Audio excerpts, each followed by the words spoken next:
En deuxième partie, tu alertes sur l'impact des réseaux sociaux d'entreprise sur le dialogue social. Comment analyses-tu l'impact de ces réseaux, plutôt positif ou négatif? Il y a des impacts qui sont très positifs et il y a des impacts qui sont aussi négatifs. Impact plutôt positif ou très positif selon de la façon dont on les regarde.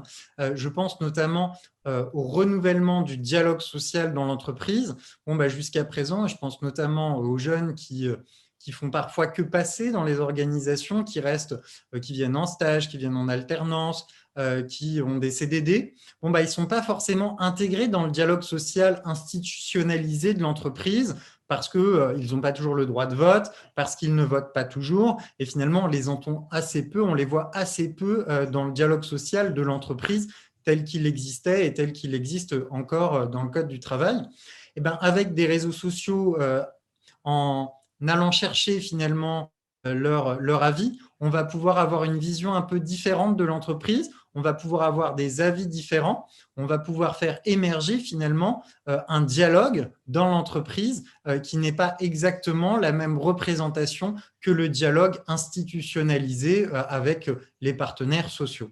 Alors, les aspects négatifs, bah, évidemment, qui dit évolution, qui dit révolution dans le dialogue social, dit aussi que certains corps sociaux, et je pense à nouveau aux syndicats, aux partenaires sociaux, bah, leur rôle change, leur rôle évolue, et il y a des personnes qui peuvent être un petit peu perdues dans cette évolution du dialogue social.